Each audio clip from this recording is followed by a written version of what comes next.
Gaggal airport, आज इसी मुद्दे पे बात करेंगे। वजह है, आज गग्गल एयरपोर्ट के विस्तारीकरण के विरोध में हजारों लोगों ने की जो एक आबादी जो विस्थापित होने के कगार पर सरकारी इरादों की वजह से पहुंचती हुई नजर आ रही है, उसी आबादी के लगभग 1,500-2,000 के करीब लोगों ने एक मार्च निकाला और मार्च बिल्कुल शांतिपूर्ण था। बहुत सारे पहलू आज देखने को मिले, हिमाचलियत भी देखने को मिली, लोगों का जज्बा भी देखने को मिला।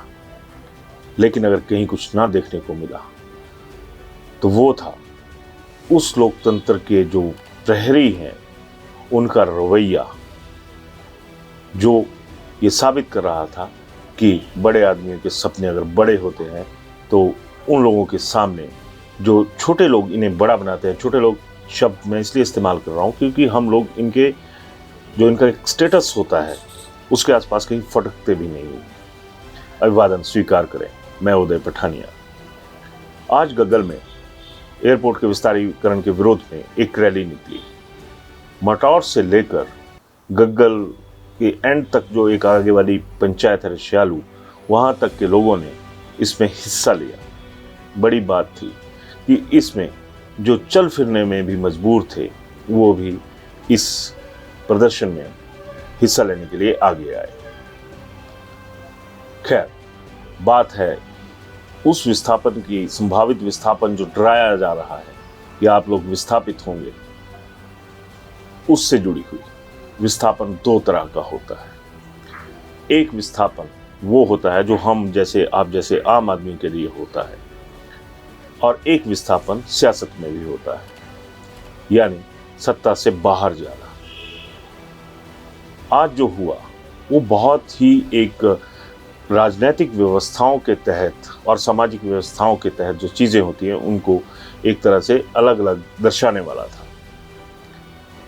इस एयरपोर्ट विस्तारीकरण की जो मुहिम है, इसमें करीबन 30 से 35 हज़ार लोगों के विस्थापन की बात आ रही है। और इसका विस्थापन कौन तय कर रहा है? हमारे सो कॉल्ड भाग्य विधाता, भाग्य निर्माता, सियासत के लोग। एक नारा दिया हुआ है कि हमने पर्यटन के लिए, पर्यटन की जो संभावनाएं हैं उनको बढ़ाने के लिए इसका जो विस्तारीकरण है वो बहुत जरूरी है। तो ऐसे में एक सवाल उठता है कि जिस पर्यटन की आप बात कर रहे हो उसमें आज तक आप लोगों ने क्या किया? विस्थापन के अभी बात करूंगा मैं, विस्थापन की, जिसके लिए ये लोग सड़क पे उतरे। तो कायदे से इस बात को मैं शुरुआत करता हूं सीधे तौर पर जो हमारे पॉलिटिशियंस हैं उनसे शुरू करूंगा इस चीज को।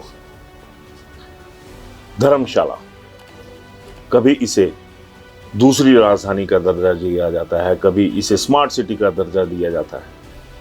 पहली बार हुआ कि अब ये कहा गया कि इसे हम टूरिज्म कैपिटल बनाएंगे और एक टूरिज्म हब जो है वो जिला कांगड़ा में तैयार किया जाएगा। मेरा नेताओं से एक सवाल रहेगा कि आप लोगों की नजर में ले देकर जो एक पुराना हवाई अड्डा है वही क्यों आपकी नजर में आ रहा है? अगर आप सामूहिक कांगड़ा का विकास चाहते हैं तो आप इसे कहीं और अन्यंतर जगह क्यों नहीं ढूंढते इसके लिए? नहीं, आप लोग जगह नहीं ढूंढेंगे क्योंकि आप लोगों का बहाना है कि हमारे पास ऑलरेडी एक स्ट्रक्चर बना हुआ है। अब मैं आपसे पूछता हूं कि कितना सा स्ट्रक्चर है आपने बनाया हुआ? अगर अकेले कांगड़ा एयरपोर्ट की बात करूं तो वहां पे एक हवाई पट्टी और एक हवाई अड्डा एडमिनिस्ट्रेशन जो होती है उसके ऑफिसेज का ब्लॉक है, दूसरे में जो यात्री आते हैं उनके आवागमन के लिए जो व्यवस्थाएं हैं उनका एक ब्लॉक है। बाकी है क्या? कितना सा डेवलप किया आप लोगों ने इस चीज को? कुछ भी नहीं डेवलप किया। और आप ये कहते हैं कि अगर हम कहीं और बनाएंगे तो खर्चा बहुत ज्यादा आएगा। आपने एक सर्वे करवाया, उसमें आपकी जो एक कमेटी थी उसने बताया कि वहां पे भी बन सकता है, वहां पे भी बन सकता है, लेकिन आप लोग क्यों अड़े हैं कि यहीं पे विस्तार होगा? मैं बात कर रहा था स्ट्रक्चर की। आपका स्ट्रक्चर तो मैंने बता दिया। कभी ये जो नेता लोग हैं ना, ये जरा सड़क पे उतर के देखें कि आम आदमी का स्ट्रक्चर कितना है वहां पे। जितना आपका हवाई अड्डे का स्ट्रक्चर है ना, उससे कहीं ज्यादा उस आदमी ने अपना एक स्ट्रक्चर तैयार किया हुआ है। किसी का खेती बाड़ी का कल्चर है, किसी का व्यवसाय का कल्चर है, किसी की फैक्ट्रीज लगी हुई हैं, किसी का कुछ। जिसका जितना सा एक आर्थिक दायरा है उसने उस हिसाब से अपना स्ट्रक्चर तैयार किया हुआ है।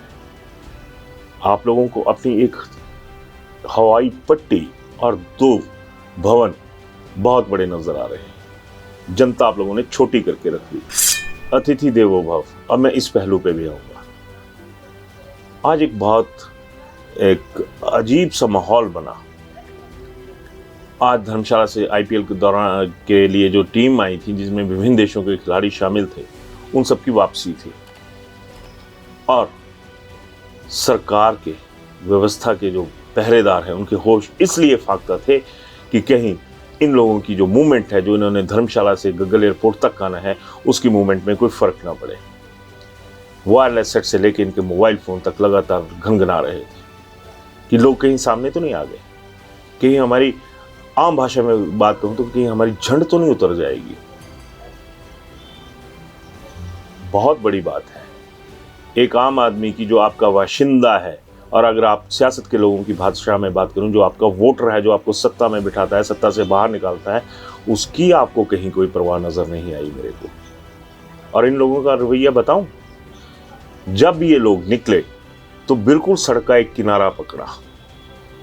एयरपोर्ट पर पहुंच गए तो सबके हाथ पांव फूले हुए थे कि अभी आने वाली है टीम और कहीं लोग काले झंडे ना दिखा दें। लेकिन मैं सैल्यूट करना चाहूंगा लोगों को, आम आदमी को, जिसने एक तय सीमा के मुताबिक यहां से रवानगी ली और किसी को काला झंडा तक नहीं दिखाया या नजर भी नहीं आने दिया। ये है हिमाचलियत, ये है सरोकार, जो सरकार के पास फिल वक्त कहीं नजर नहीं आ रहे। विदेशी मेहमानों के लिए आपको सरोकार नजर आ जाते हैं, आने चाहिए, कोई बुरी बात नहीं है, लेकिन जो अपने आदमी हैं उनके सरोकार कहाँ है? आपके किसी नुमाइंदे ने बात की? ये सवाल मेरा सरकार के साथ है। भेड़ बकरी समझ के रखा हुआ है लोगों को कि जहां से हांकेंगे वहां से वो लोग निकल जाएंगे।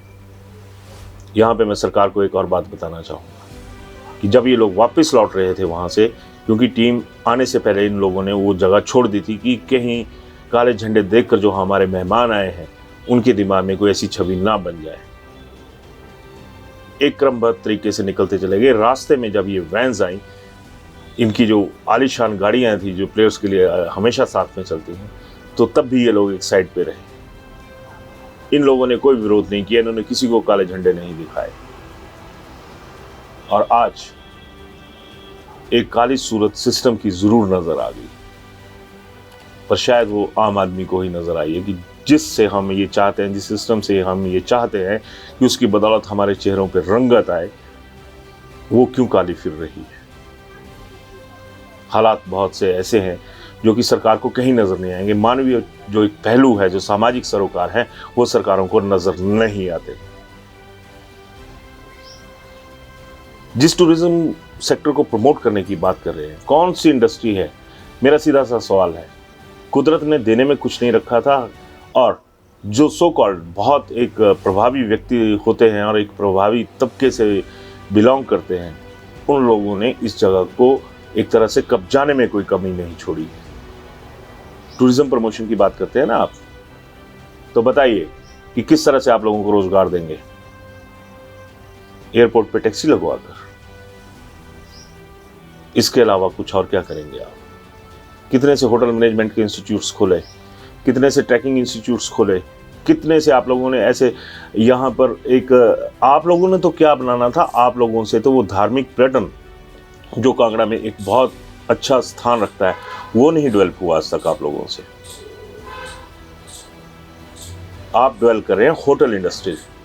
मेरा सीधा सा सवाल है, पता कीजिए, एक सर्वे करवाइए। आपने सोशल इम्पैक्ट सर्वे करवाया, जरा पॉलिटिकल इम्पैक्ट सर्वे भी करवा लीजिएगा।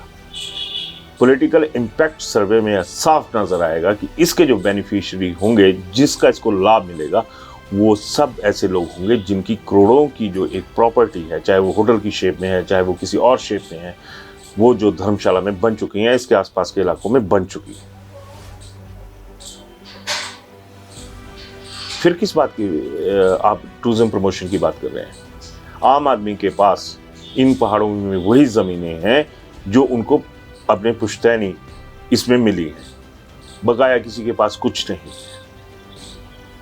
ये भी एक सर्वे करवाया जाए कि नई प्रॉपर्टीज अगर बनी है तो किसकी बनी है।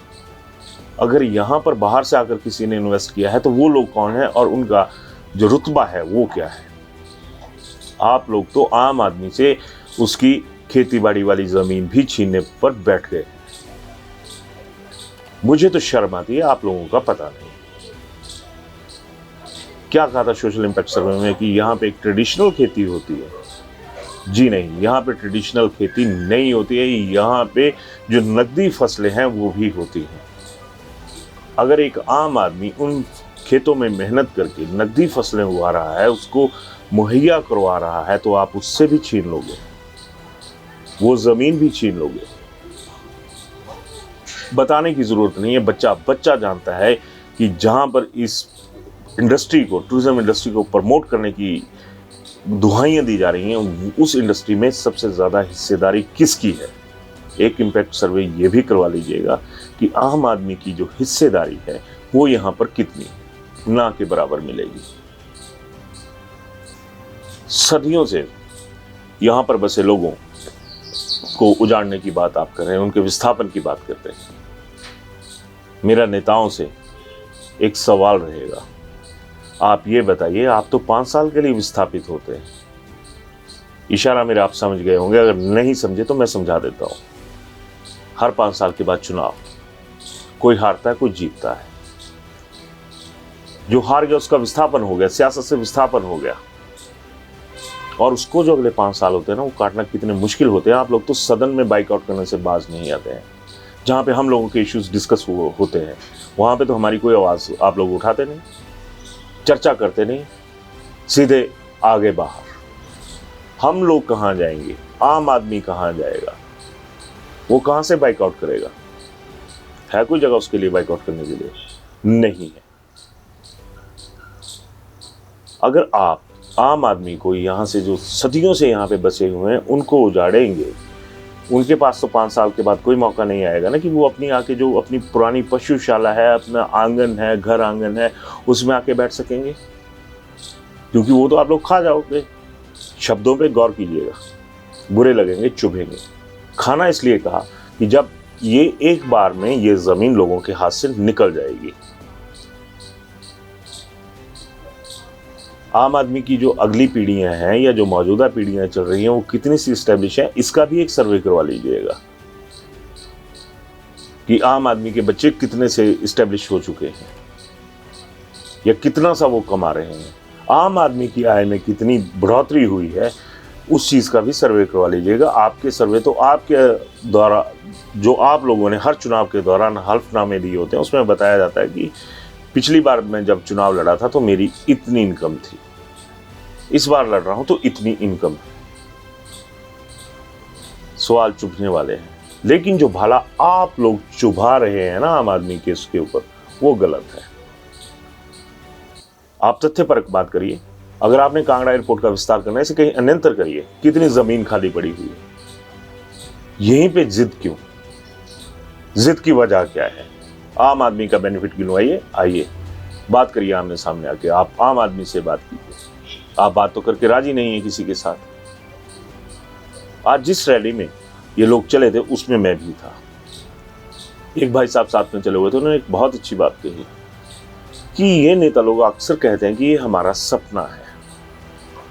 आपके सपने आखिर ऐसे क्यों होते हैं जो सामूहिक तौर पर एक उजाड़ करके अपने सपने को साकार करने की बातें करते हैं? आज कांगड़ा के तमाम नेता चुप हैं। सियासत की वजह है या कुछ और वजह है, वो जाने। आम आदमी के साथ कौन खड़ा है? आम आदमी खुद अपने लिए खड़ा है। आम आदमी आपकी इज्जत का ध्यान भी रख रहा है। बीजेपी, कांग्रेस, दोनों की इज्जत का ध्यान किया आज लोगों ने। कांग्रेस की सरकार है तो इसलिए इज्जत का ध्यान किया कि उन्होंने मेहमानों को, वो ऐसा कोई माहौल मेहमानों के सामने खड़ा नहीं किया जिससे एक छवि खराब होती। बीजेपी की बात इसलिए कर रहा हूं क्योंकि बीजेपी भी लगातार ये डंका बजाती है कि जो धर्मशाला में क्रिकेट स्टेडियम है वो हमारी वजह से है, हमारी बदौलत है। अच्छी बात है, इस चीज से इनकार नहीं किया जा सकता। प्रमोशन होती है, लेकिन किसकी इज्जत रखी लोगों ने आज? इज्जत रखी एचपीसीए की, इज्जत रखी केंद्रीय मंत्री अनुराग ठाकुर की, और उन तमाम नेताओं की भी इज्जत रख ली जो आज ये ताल ठोक के कहते हैं कि हम विस्तार के जो होना है, विस्तारीकरण होना है, उसके हम पक्ष में हैं। दिल किसका बड़ा है, आम आदमी का बड़ा है या आप लोगों का बड़ा है? सवाल बहुत सारे हैं, लेकिन आप लोगों को इन सवालों का पता नहीं लगेगा क्योंकि आप आम आदमी के साथ मिलने के लिए तैयार नहीं है। आज लोग बिल्कुल एक ठंडे मूड में थे। गर्मी जितनी ज्यादा थी, लोग उतने ही ठंडे थे। आराम से सरकार को एक संदेश दे रहे थे कि सरकार समझिए, हमारी मजबूरियां समझिए। इसी रैली में एक बच्चा भी था जो अपने पिताजी के साथ चला हुआ था। नेताओं से मैं ये सवाल पूछना चाहूँगा, जो नीति निर्माण करता है, मैं उनसे सवाल पूछना चाहूँगा, क्या कभी आपके बच्चे ऐसी धूप में आपकी बाजू पकड़ के चले हैं? नहीं चले होंगे, किसी ने नहीं देखे होंगे। अगर देखे होंगे तो किसी ऐसी जगह पे देखे होंगे जहाँ पे तमाम सुख सुविधाएं होती हैं, वो उनके आसपास इर्द गिर्द रही होगी। गग्गल के वरिष्ठ नागरिक हैं एक एम.आर. राणा जी। वो एक लाठी के सहारे चल रहे थे, जिनसे शायद घर में 10 कदम चलना भी उनके लिए सोच के चलते होने कि मैं चलूं या ना चलूं। लेकिन राणा जी निकले। किसके लिए निकले? है किसी को इस दर्द का एहसास होगा कि अगर राणा जी चले हुए हैं इतनी तपती गर्मी में, तपती सड़क पर अगर चल रहे हैं, तो उसके पीछे की वजह क्या होगी? नहीं, क्योंकि जो लोग राज करना चाहते हैं उनको शायद ऐसी भावनाओं से कभी पाला ही नहीं पड़ा होगा। भावनाएं हार जीत की जरूर उनके गले पड़ती, जीत गए तो खुश हो गए, हार गए तो कोस लिए। पर सवाल यह है कि आम जनता आज सड़क पे उतरी है। सरकार को यह भी मैं ये बताना जरूरी समझूंगा एक जर्नलिस्ट के तौर पे कि जितनी सी आपको ये आग आज ठंडी नजर आ रही है, ये उतनी ठंडी है नहीं। ये आम आदमी का खून है। ये जब खौलेगा तब भी बहुत बुरी तरह से खौलेगा। आज लोग समझा रहे हैं, सरकार को इशारा दे रहे हैं कि हमें ये मंजूर नहीं है। सारी चीजें करवाई हैं आपने, हर सर्वे करवा लिया कहने के लिए, मगर कहने के लिए आम आदमी का दर्द कहीं आप लोगों तक नहीं पहुंचा है। विरोध चुपता है, ये शब्द जब किसी के खिलाफ विरोध हो, तो जिसके खिलाफ विरोध होता है ना, उसको ये शब्द चुपता है। लेकिन सवाल ये भी है कि ये जो चुभन है वो आपके सपनों की वजह से, आप लोगों की, मैंने फिर एक बात दोहराऊंगा मैं, कि अगर निष्पक्ष दूध का दूध और पानी का पानी करना है तो एक सर्वे जरूर ऐसा किया जाए जिसमें यह पता लगाए कि इसके बेनिफिशियरी हैं कौन। जो बेनिफिशियरी हैं उनकी पिछली पीढ़ियां भी बड़े आराम से रहीं, आगे वाली पीढ़ियां भी बड़े आराम से रहेंगी। आम आदमी की पीढ़ियां कहां जाएंगी? आपने तो ऐसी ऐसी सीढ़ियों पर चढ़ाकर उनका दम फुला कर रख दिया है कि वो कभी भी गिरकर उनका हार्ट अटैक हो सकता है। एक सर्वे ये भी करवा लीजिएगा कि जिस इलाके में अभी आप विस्थापन की बात कर रहे हैं, उस इलाके में कितने लोग ऐसे हैं जो कि डिप्रेशन की दवाइयां ले रहे हैं। कितने लोग ऐसे हैं जिन्होंने अपने काम धंधे रोक दिए कि ना जाने कल को कौन सा डंडा आप लोग चला देंगे, कल को 4 पैसे भी रहेंगे कहीं बसने के लिए या नहीं रहेंगे। आपकी तरफ से कोई नीति निर्माण नहीं है, कोई कुछ नहीं है। अगर हो भी तो शायद लोगों को अब उसकी परवाह भी नहीं है। वजह यही है कि आप लोग थोपने की जो एक कवायद है उस पर उतारू हो चुके हैं। टूरिज्म हब बनाना है ना, तो इसे कहीं अन्यंतर लेके जाइए ताकि उन इलाकों का भी विकास हो सके, उन लोगों को भी फायदा पहुंच सके, उन लोगों के पास भी संभावनाएं आए रोजगार की।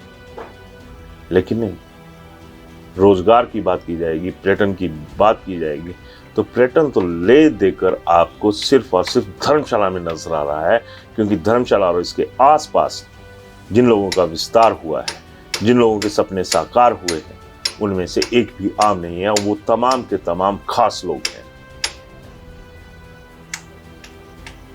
जरूर इस पे गौर कीजिएगा सरकार, क्योंकि ये लोग हैं तो आप हैं, राज करने के लिए भी कोई चाहिए। एक पुराने आंकड़े की बात करूं तो उसमें था कि हिमाचल की आबादी जो लगभग अभी 1 करोड़ से ऊपर पहुंच चुकी है, 68 लाख की थी। 68 लाख लोगों के भविष्य के निर्माता 68 लोग, यानी जो विधानसभा में 68 विधायक पहुंचते हैं, उनके ऊपर रहता है। तो सोचिए आपके ऊपर कितना बोझ है। आपको निकलना होगा, इन हालात को समझना होगा। धन्यवाद।